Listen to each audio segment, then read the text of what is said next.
80 এর 75% এর 25% সমান কত? 10, 15, 20, 25।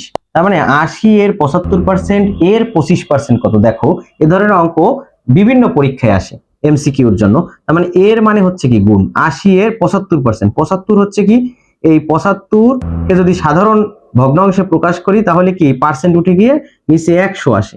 তারপর হচ্ছে এই 25 এর পার্সেন্ট উঠে দিলে 100 দ্বারা ভাগ করতে হয়। এখন ভাগ করলাম, করার পরে আমি এই যে 25 অক্ষে 25, 4 25 100।